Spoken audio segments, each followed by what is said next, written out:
nós vamos dar continuidade hoje na exposição do Evangelho de Mateus, capítulo de número 6, verso 19 até o verso de número 34. Nós estamos chegando ao final do Sermão da Montanha, que é um dos grandes sermões que Jesus pregou. É interessante pensar em Jesus como alguém que foi um grande pregador. Jesus fez muitas coisas, Jesus fez muitos milagres, Jesus fez coisas que chamam a atenção, inclusive daqueles que são céticos em relação à palavra de Deus. Mas nós podemos perceber, à luz dos evangelhos, que Jesus ele tinha um foco no seu ministério. E o seu foco era a pregação, era o ensino da palavra. Jesus era um grande pregador. Há um tempo atrás, li um livro que se chama Ministrando como Mestre, de um pastor gaulês, que se chama Stuart Olyott, e ele apresenta nesse livro princípios de exposição bíblica a partir das mensagens de Jesus. E ele nos mostra como que Jesus era extremamente didático, como que Jesus era extremamente incisivo, como que ele aplicava o Antigo Testamento. E é fantástico perceber como que Jesus ele era um grande pregador. Obviamente que, se preocupando com essa tarefa de ensinar, nós podemos encontrar, então, nas Escrituras, várias passagens onde Jesus está, muito mais do que fazendo alguma coisa, no sentido de algum milagre, ele está ensinando. Isso mostra para nós também qual deve ser a nossa ênfase como igreja. A igreja hoje, não apenas hoje, mas a igreja de Jesus Cristo de todos os tempos, ela é uma igreja que deve se esmerar no ensino. Uma igreja que tem qualquer outra coisa como centro das suas atividades, ela não é uma igreja bíblica. Às vezes, numa determinada igreja, o louvor é o centro. Está errado. Ou outras atividades em si. Está errado. O centro do culto é o ensino, é a pregação da palavra. Se nós pensarmos num motivo para isso, o motivo é óbvio. É porque foi isso que Jesus mais fez, né, no seu ministério. E nós temos hoje a liberdade, irmãos, de podermos meditar na palavra de Deus, meditarmos nas Escrituras. E eu gostaria que nós, não apenas neste momento de culto, enquanto ouvimos a palavra, mantivéssemos as nossas Bíblias abertas e atentos ao texto das Escrituras, mas que fôssemos diligentes no estudo da palavra no dia a dia, na nossa vida diária, na nossa vida cotidiana. A palavra é que nos alimenta, a palavra é que nos dá esperança, a palavra de Deus é que nos traz conforto. E ela sim também nos induz, ou nos conduz, na verdade, a uma profunda convicção a respeito das coisas do reino, e essa profunda convicção em algum momento nos emociona, nos cativa, nos toma de tal forma que os sentimentos eles vêm à tona. Nós podemos chorar quando lemos a Bíblia, nós podemos sorrir quando lemos a Bíblia, nós podemos às vezes até gargalhar quando lemos as Escrituras. Mas é muito importante que todo sentimento ele seja proveniente da compreensão da verdade. O sentimento pelo sentimento, ele não tem valor, mas nós precisamos nos voltar para a palavra de Deus e a partir da compreensão da palavra, nós poderemos perceber o Senhor agindo no nosso coração através da ação do Espírito Santo. Então vamos ler essa passagem, Mateus capítulo 6, versículo 19 até o verso de número 34. O texto diz assim: Não acumuleis para vós outros tesouros sobre a terra, onde a traça e a ferrugem corroem, e onde ladrões escavam e roubam. Mas ajuntai para vós outros tesouros no céu, onde traça nem ferrugem corrói, e onde ladrões não escavam nem roubam. Porque onde está o teu tesouro, aí estará também o teu coração. São os olhos a lâmpada do corpo. Se os teus olhos forem bons, todo o teu corpo será luminoso. Se, porém, os teus olhos forem maus, todo o teu corpo estará em trevas. Portanto, caso a luz que há em ti sejam trevas, que grandes trevas serão? Ninguém pode servir a dois senhores, porque ou há de aborrecer-se de um, ou amar ao outro, ou se devotar a um e desprezar ao outro. Não podeis servir a Deus e às riquezas. Por isso vos digo, não andeis ansiosos pela vossa vida, quanto ao que haveis de comer ou beber, nem pelo vosso corpo, quanto ao que haveis de vestir. Não é a vida mais do que o alimento, e o corpo mais do que as vestes? Observai as aves do céu, não semeiam, não colhem, nem ajuntam em celeiros, contudo, vosso Pai Celeste as sustenta. Porventura, não valeis vós muito mais do que as aves? Qual de vós, por ansioso que esteja, pode acrescentar um côvado ao curso da sua vida? E por que andais ansiosos quanto ao vestuário? Considerai como crescem os lírios do campo, eles não trabalham nem fiam. Eu, contudo, vos afirmo que nem Salomão, em toda a sua glória, se vestiu como qualquer deles. Ora, se Deus veste assim a erva do campo, que hoje existe e amanhã é lançada no forno, quanto mais a vós outros, homens de pequena fé.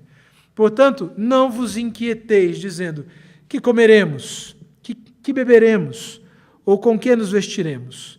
Porque os gentios é que procuram todas estas coisas, pois vosso Pai Celeste sabe que necessitais de todas elas.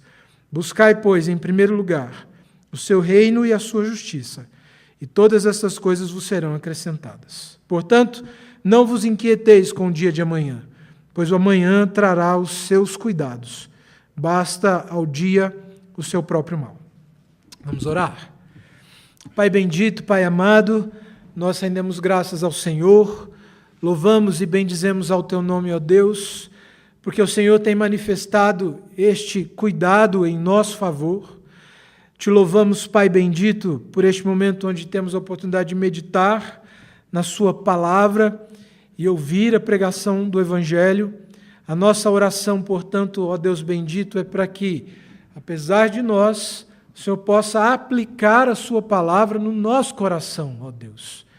Em nome de Jesus, nós somos pecadores e às vezes, ó Deus, as muitas responsabilidades tiram o nosso foco, a nossa concentração, mas nós oramos para que, neste momento, o Senhor nos conduza a atenção à palavra do Senhor, para que assim possamos ouvir a Sua palavra, meditar nela, considerá-la, ó Pai Santo, e a partir desta meditação e através da ação do Teu Espírito Santo, possamos crescer, ó Deus, em graça e conhecimento da Sua palavra.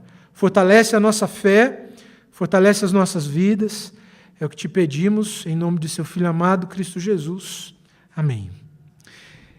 Irmãos, nós estamos falando hoje, quando abordamos esse texto, a respeito de um dos temas que as Escrituras abordam, que é extremamente atual.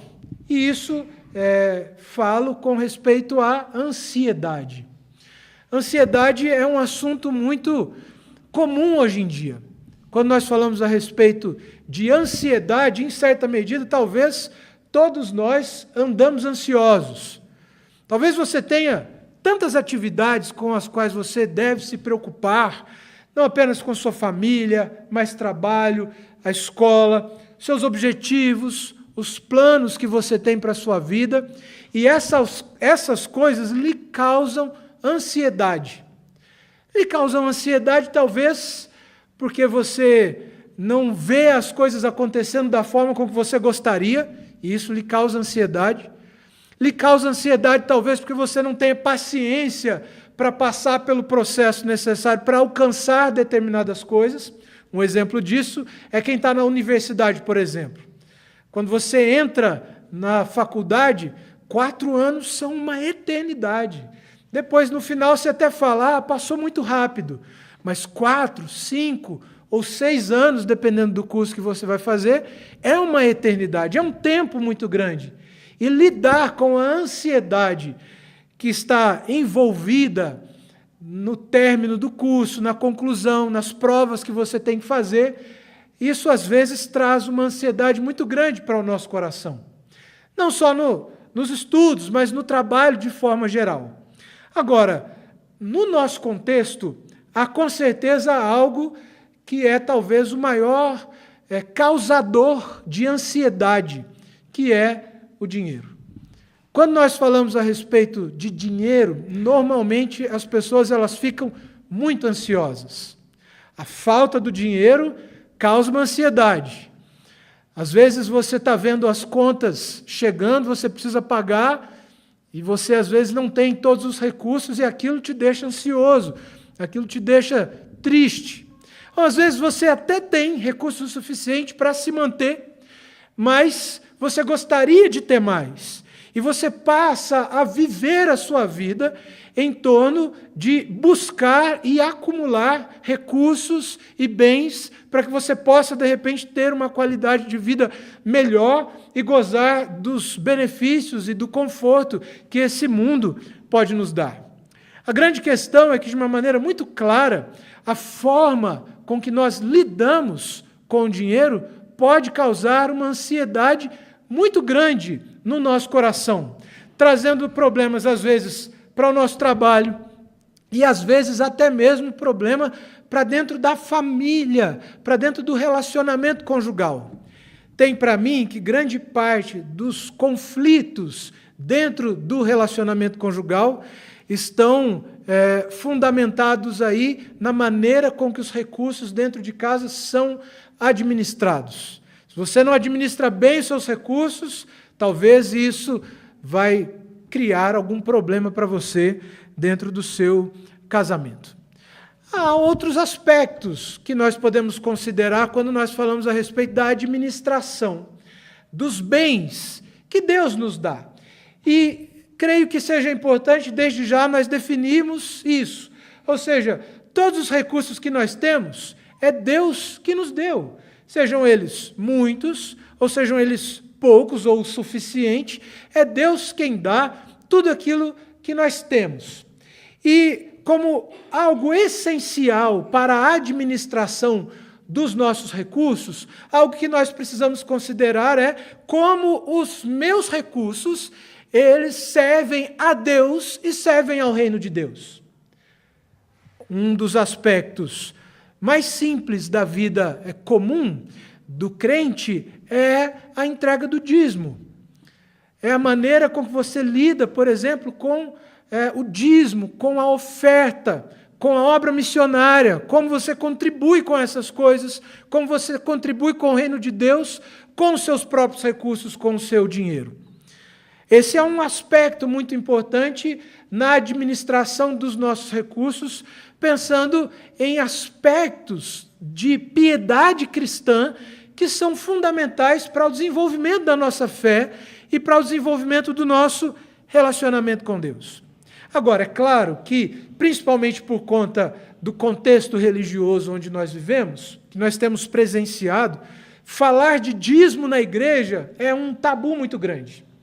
Falar de entregar o dízimo, falar de dar ofertas, é um tabu muito grande. E nós temos visto, às vezes, líderes das igrejas sérias, líderes comprometidos, que têm medo de falar a respeito dessas coisas, porque, afinal de contas, eles temem serem confundidos com líderes de determinadas igrejas, supostamente evangélicas, que se valem das suas posições para obterem recursos ou obter riquezas. Infelizmente, essa é uma realidade. Nós não podemos desconsiderar o fato de que vivemos num contexto onde há líderes religiosos que se valem da sua posição, da sua autoridade, para extorquir pessoas que às vezes estão honestamente buscando favor de Deus, na medida em que contribuem com os seus recursos junto à igreja. Embora nós vivamos isso, nós não podemos deixar de considerar o fato de que contribuir é bíblico, dar o dízimo é bíblico, dar oferta é bíblico, contribuir com a obra missionária é bíblico, ajudar o próximo com os seus recursos é bíblico. E nós podemos perceber que o próprio Jesus falou muito a respeito disso, como que nós devemos usar os nossos recursos. em relação ao reino de Deus.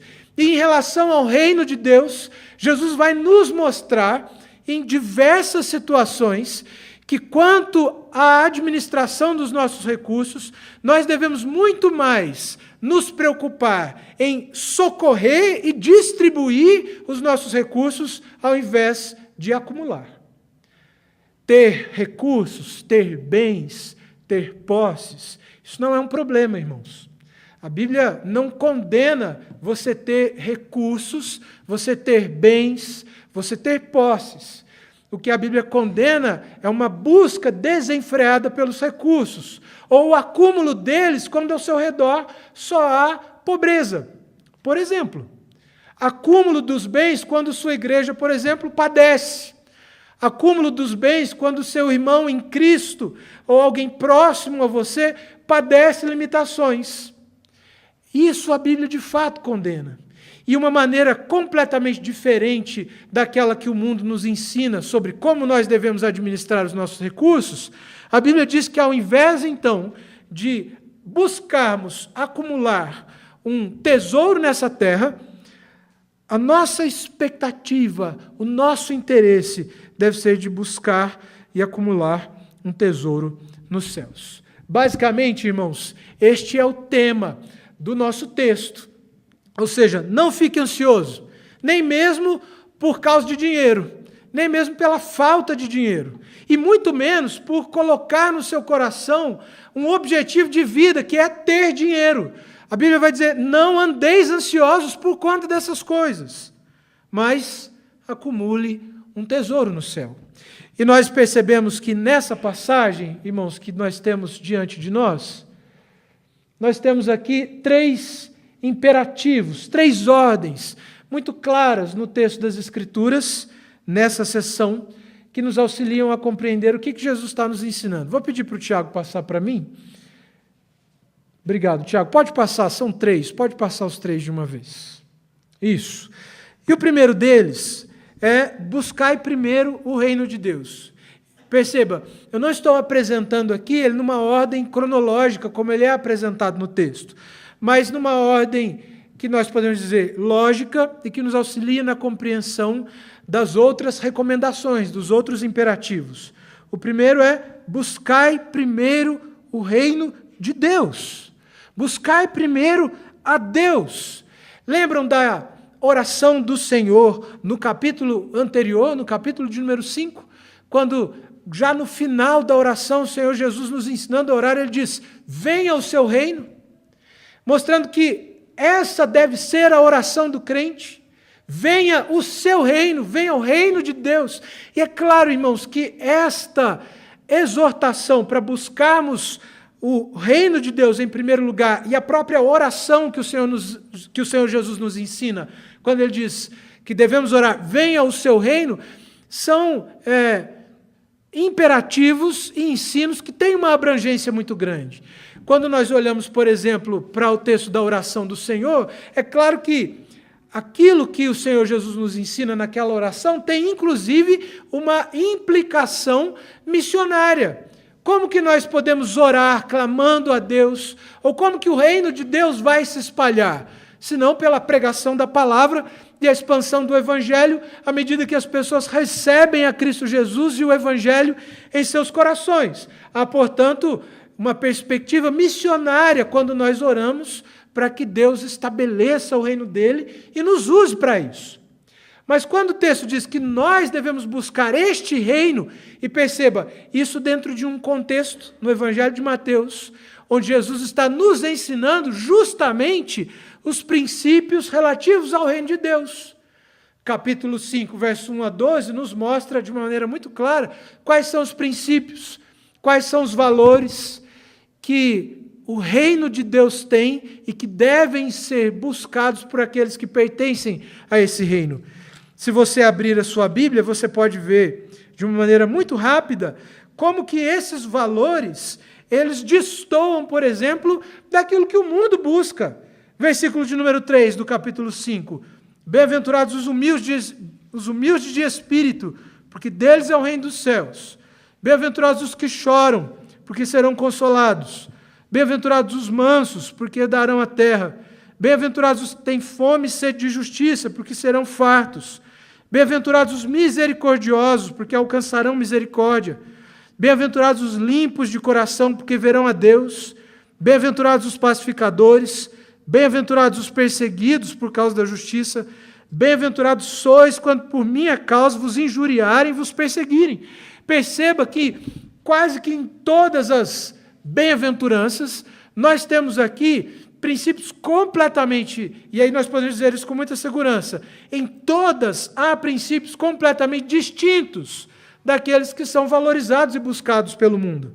Bem-aventurados os humildes, bem-aventurados os que choram, bem-aventurados os mansos. Como assim?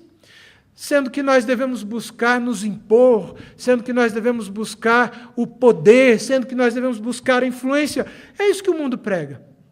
Mas quando nós somos orientados por Deus a buscar esse reino, nós somos orientados a viver de uma maneira que é contrária à maneira com que o mundo vive e uma maneira contrária aos princípios e valores do mundo.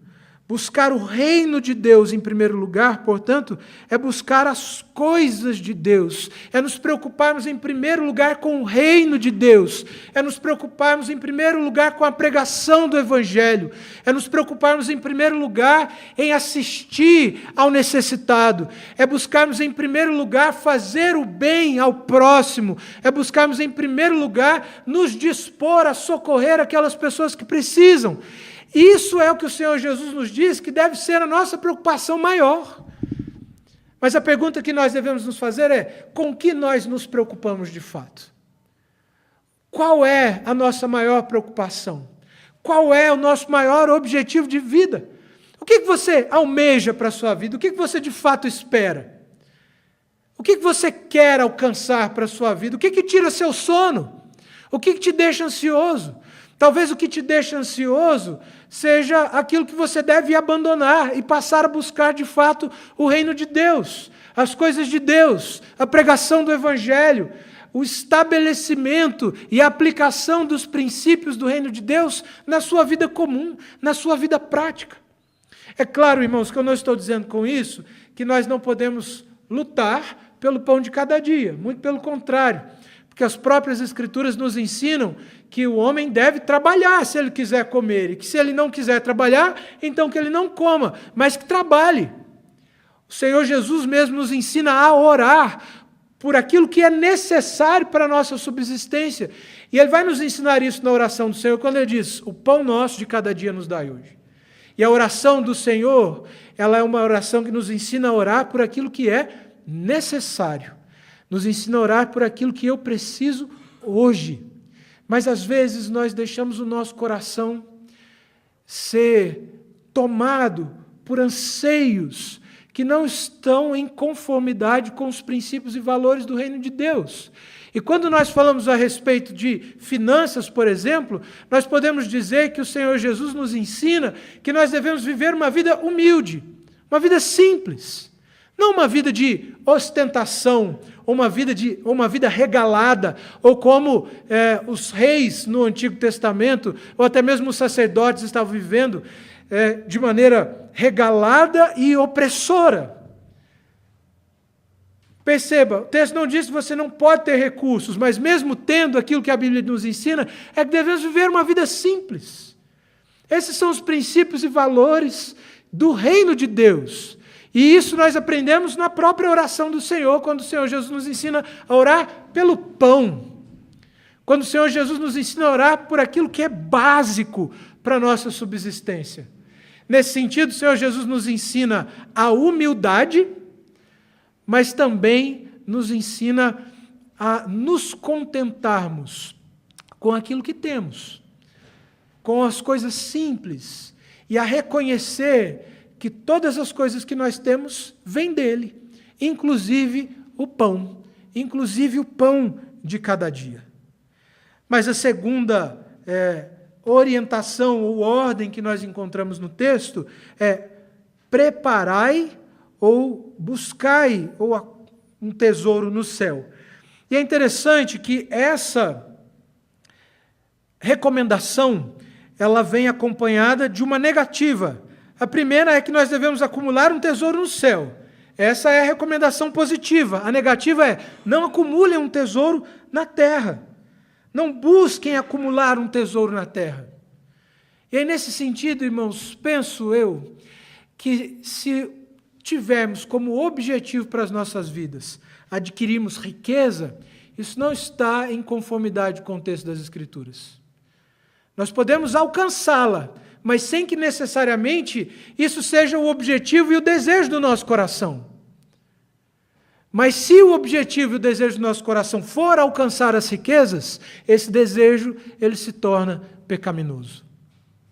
Portanto, se você é um crente, é incompatível que o desejo do seu coração seja ser um milionário. Até porque é muito pouco provável que as pessoas elas busquem as riquezas para ajudarem a terceiros. É muito pouco provável.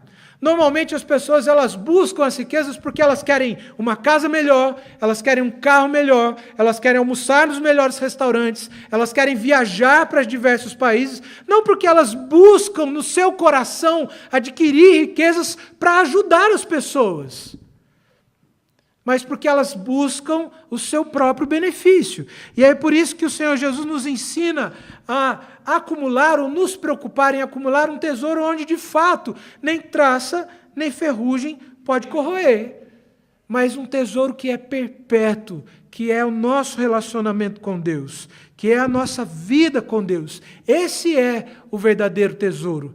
Esse é, ou essa é, de fato, aquilo que de fato compensa nos atarefarmos com as coisas do reino e buscarmos desenvolver o tesouro que nós devemos acumular de fato no reino dos céus. Há uma terceira exortação, que é, portanto, não andeis ansiosos. E é óbvio que essa exortação ela faz sentido quando considerada a partir das duas primeiras, ou seja, busque primeiro o reino de Deus, acumule um tesouro no céu, então não ande ansioso. Não ande ansioso com as coisas do tempo presente, não ande ansioso com o recurso, não ande ansioso com a falta do recurso, não ande ansioso com essas coisas, não andem ansiosos com essas coisas, é aquilo que o texto nos diz. E essa é a condição do coração, irmãos, pela qual nós nos libertamos da busca pelo tesouro na terra. Ou seja, quando deixamos a ansiedade de lado e colocamos o nosso coração, de fato, em Deus. Nesse sentido, nós podemos dizer, há apenas duas maneiras de viver. Apenas duas maneiras. A primeira é, ou nós buscamos acumular um tesouro nos céus, ou nós buscamos acumular um tesouro na terra. Ou nós buscamos a Deus, ou nós buscamos as riquezas. É isso que o texto vai dizer, por exemplo, para nós no versículo de número 24, quando ele diz que nós não podemos servir a dois senhores. Ou nós servimos a Deus, ou nós servimos a riqueza. E mais uma vez devemos nos perguntar, onde está o nosso coração? O que mais vale para nós de fato? Os nossos bens, as nossas posses, aquilo que nós almejamos conquistar numa perspectiva material. Quero dar um exemplo aqui. Conheci um pastor que teve uma proposta para sair da sua região e ir para um outro lugar. E esse pastor tinha comprado uma casa. E ele aceitou esse convite para poder ir para outro lugar.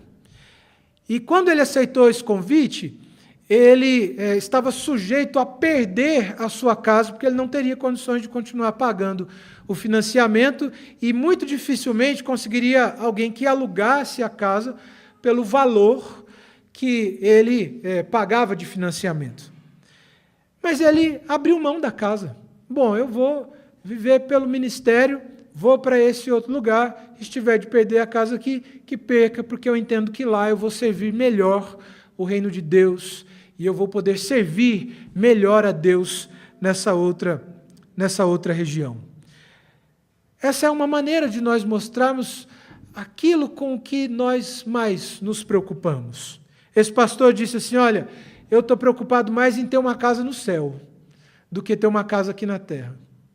E às vezes nós vemos crentes que se preocupam muito mais em ter uma casa aqui na terra do que ter uma casa no céu. Se preocupam muito mais com a sua vida profissional do que com a sua vida espiritual. Se você perguntar para algumas pessoas, crentes talvez, quanto tempo você gasta do seu dia se preparando para exercer a sua profissão? Ela fala, não, tantas horas e tal. Mas quanto tempo você gasta na sua semana lendo as Escrituras? Quanto tempo você gasta do seu dia orando a Deus?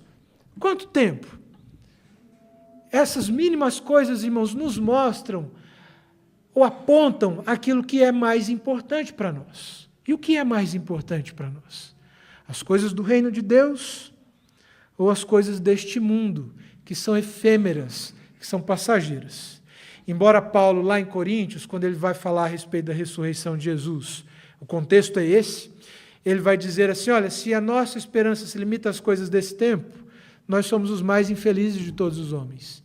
Então, se nós colocamos a nossa esperança nos recursos, não se surpreenda, você vai se frustrar.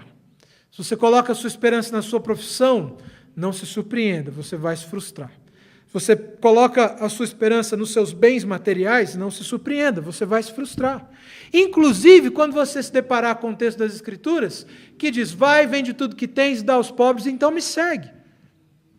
E aí nós olhamos lá para Marcos, no capítulo 10, onde o texto nos mostra o encontro de Jesus com um homem rico, que aparentemente tinha disposição de servir a Deus, cumpria os mandamentos, mas quando Jesus disse a ele assim, olha, só te falta uma coisa, você quer dar o reino dos céus, só te falta uma coisa, vai, vende tudo que tem, dá para os pobres, e então me segue.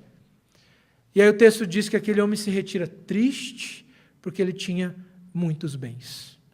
De maneira muito clara, o texto de Marcos nos mostra que aquele homem amava mais aos seus recursos do que a Deus.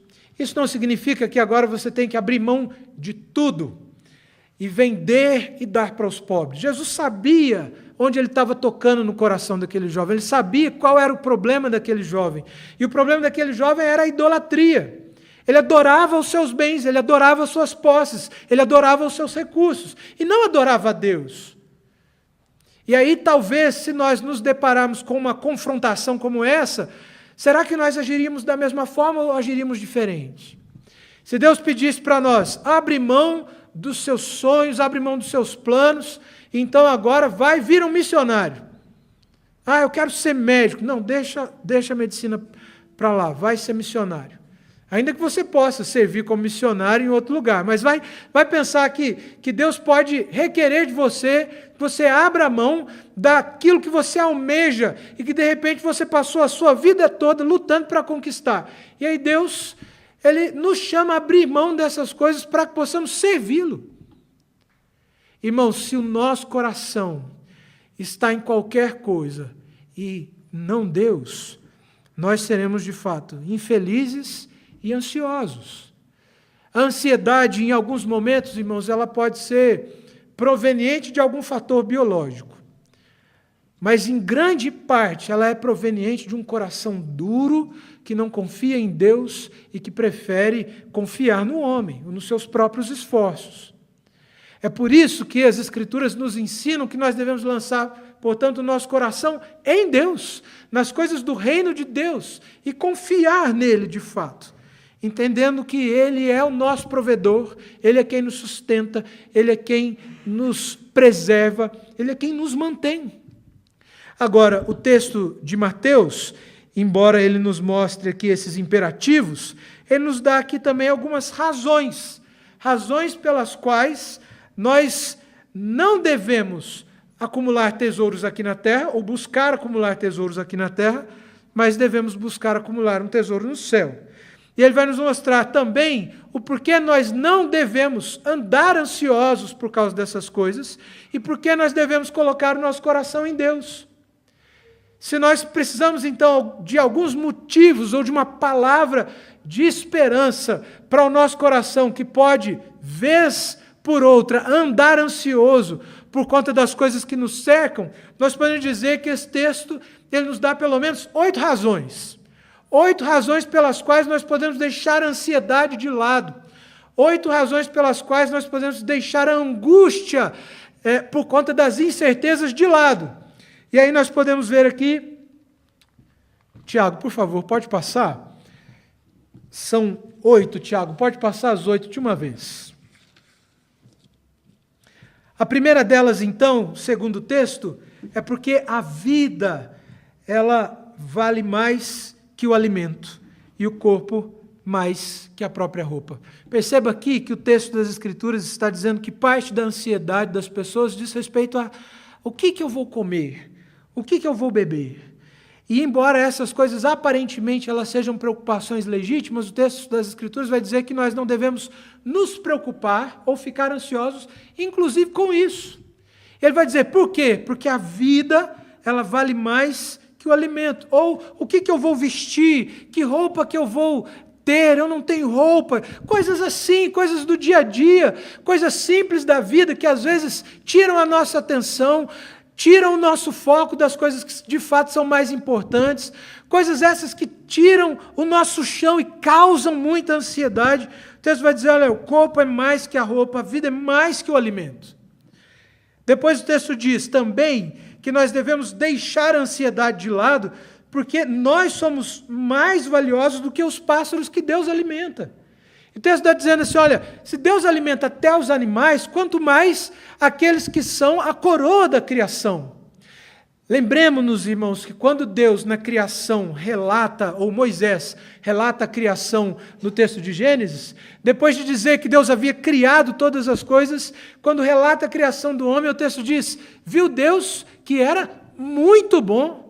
O homem é a coroa da criação. Deus não criou nada mais excelente do que o homem. E quando nós olhamos para o texto do Novo Testamento, nós estamos percebendo aqui que ele não está falando nem do homem de modo geral, mas está falando daqueles com quem ele se relaciona pactualmente. Nós somos mais importantes do que até mesmo os pássaros que Deus alimenta. E se Ele alimenta os pássaros, quanto mais Ele vai nos dar aquilo de que temos necessidade. Lembremos-nos da oração do Senhor, o pão nosso de cada dia nos dai hoje. O Senhor Jesus nos ensina, através da oração do Senhor, a lançar as nossas ansiedades diante de Deus, através da oração. A oração, ela é certamente uma arma poderosa contra a ansiedade. A oração é certamente uma arma eficaz contra a angústia no nosso coração. Me lembro do texto de Filipenses, no capítulo 4, onde o apóstolo Paulo, orientando a igreja com relação à oração, ele diz que como uma consequência ou resultado da oração, eles receberiam uma paz que eles sequer poderiam entender. Uma paz que eles sequer poderiam explicar. E talvez algumas situações nas nossas vidas, adversas elas, não mudem, mas teremos paz, mesmo diante de adversidades, quando aprendemos a colocar diante de Deus as nossas causas em oração, pedindo, clamando a Deus, colocar diante dele as nossas causas. Terceiro motivo, o texto nos diz, é que a ansiedade não muda nada. São questões tão óbvias que o texto vai nos ensinar. Por que nós não devemos andar ansiosos? Porque andar ansioso não resolve o problema. Basicamente é isso. A ansiedade diante da dificuldade, ela não vai resolver o seu problema. Diante da ansiedade, nós devemos buscar, obviamente, a Deus, através da oração, que aplaque as nossas angústias e nos dê, portanto, clareza de entendimento para que possamos agir de maneira coerente e, principalmente, de maneira que glorifica e que exalta, de fato, o nome de Deus. Mas a ansiedade em si, ela não resolve o nosso problema. Podemos dizer, inclusive, que ela potencializa o problema. É por isso que o texto vai dizer, não andeis ansiosos de coisa alguma. O texto ainda diz, numa quarta razão, fazendo uma referência ao homem como um ser eterno. E é interessante, porque ele vai dizer isso aqui em contraste com a erva do campo, que o texto vai dizer que é vestido por Deus de maneira gloriosa, mas que tem uma vida efêmera, passageira. E quanto mais nós, que não temos o nosso fim nesse tempo presente, mas temos inclusive uma expectativa de uma vida após a nossa morte em Cristo Jesus e uma vida de fato muito mais gloriosa do que a que nós temos aqui.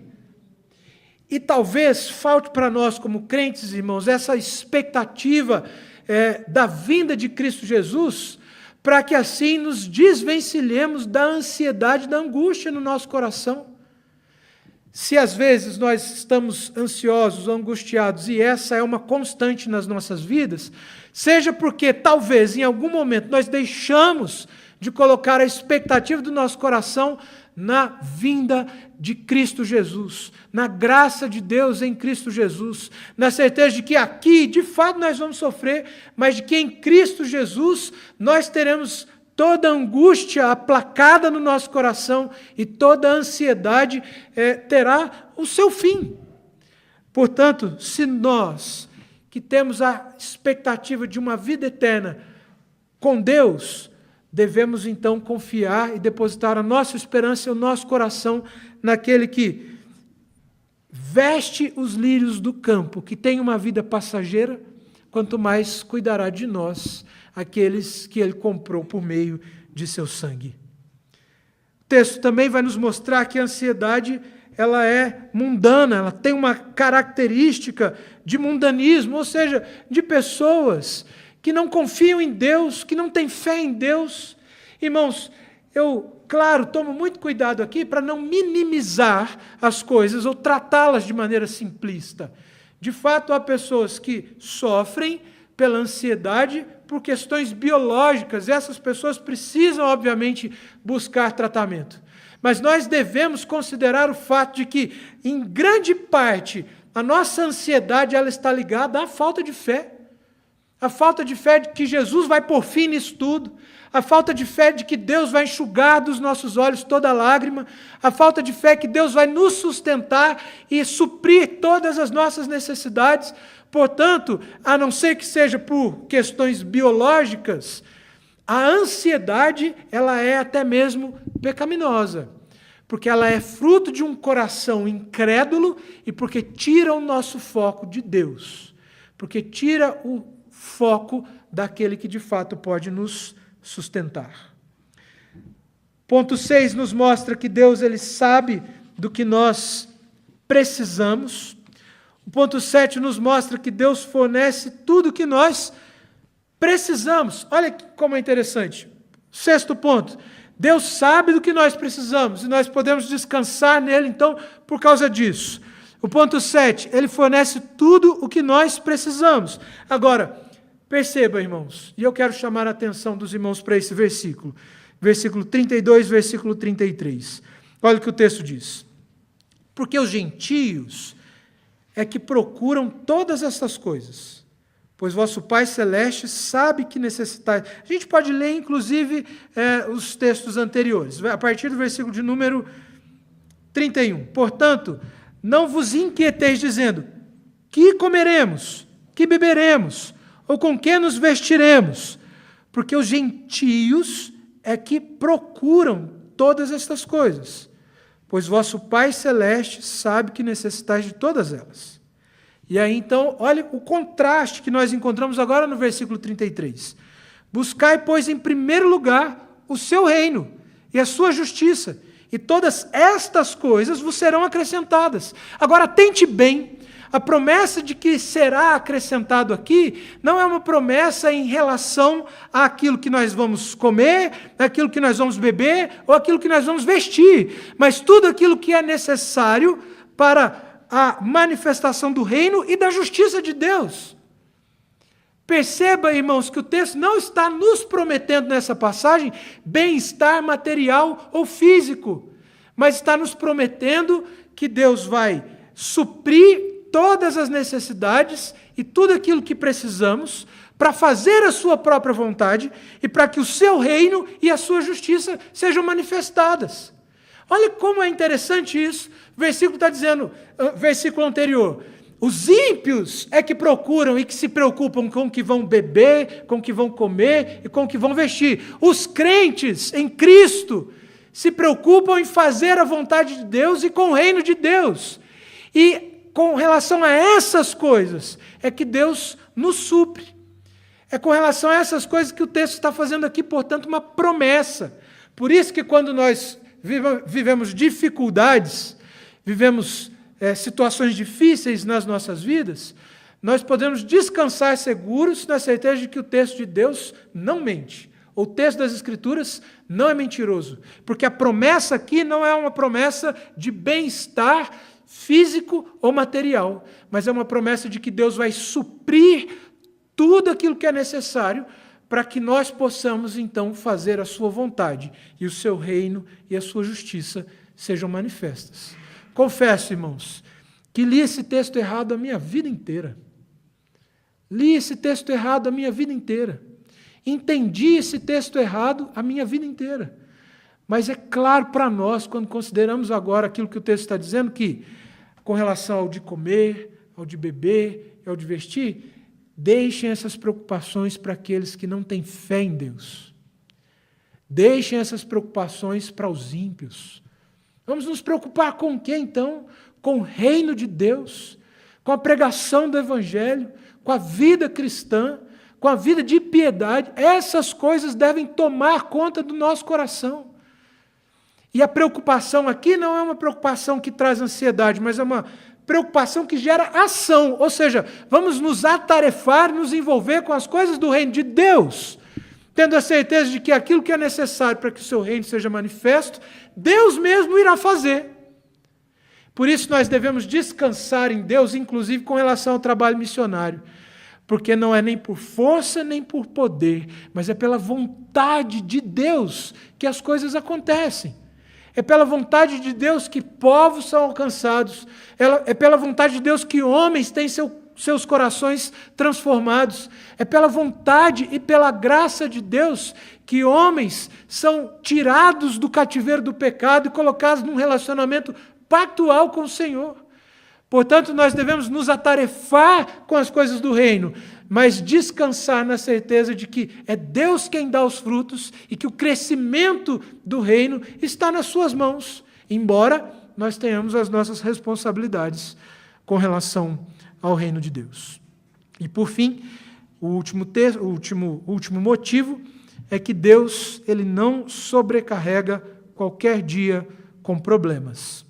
E aí você pode até pensar assim, mas tem dias que são difíceis. De fato, irmãos, enquanto nós estivermos aqui, vão ter dias de luta, dias difíceis, dias turbulentos. Mas o que o texto está dizendo para nós é que o problema de amanhã, Deus não traz ele para hoje. E aí, nesse sentido, nós devemos descansar, porque o texto diz, basta a cada dia o seu próprio mal.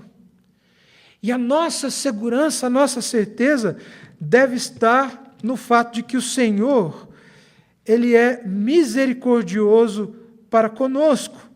E essa sua misericórdia, essa sua graça e bondade, segundo o texto das Escrituras, ela se renova a cada manhã. Nós devemos confiar em Deus. Devemos repousar e colocar o nosso coração, portanto, em Deus, na certeza de que Ele é quem cuida de nós. Mas como crentes em Cristo Jesus, nós também precisamos aprender a usar melhor os recursos que Deus nos dá. Devemos aprender a usar da maneira correta os recursos que Deus nos dá. Se Ele tem nos dado, graças a Ele, louvado seja o seu nome.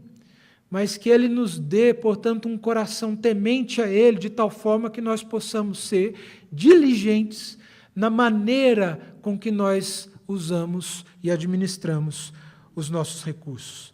E a administração correta, segundo o texto das Escrituras, nesse sentido, não é o acúmulo, mas é a distribuição ao necessitado. E aí nós estamos falando do próximo, estamos falando daqueles que estão próximos a nós, primeiros da fé, irmãos em Cristo que talvez passam e vivam adversidades e que, se temos recursos, precisamos assisti-los. Vamos além daqueles que professam a mesma fé, mas daqueles que estão ao nosso redor, que temos consciência de que eles padecem, precisamos assisti-los. Vamos além E talvez, para alguns, esse seja o aspecto mais difícil, que é assistir à igreja na qual nós congregamos, sendo fiéis nos dízimos e nas ofertas, sendo piedosos na maneira com que nós entregamos e devolvemos a Deus aquilo que pertence a Ele. Mas sabemos, ó Deus, irmãos, que às vezes as adversidades, elas de fato nos sobrevêm. Mas, segundo o texto, nós podemos descansar, porque temos um Deus que cuida de nós. Temos um Deus que está ciente e consciente das nossas necessidades. E Ele não é indiferente ou um Deus ruim, mas Ele é bondoso e misericordioso. Lamentações, capítulo 3, verso 22 ao 23, nos diz assim: as misericórdias do Senhor são a causa de não sermos consumidos, porque as suas misericórdias não têm fim. Renovam-se cada manhã. Grande é a tua fidelidade. Que nós possamos, então, repousar nosso coração na fidelidade do nosso Deus. Amém.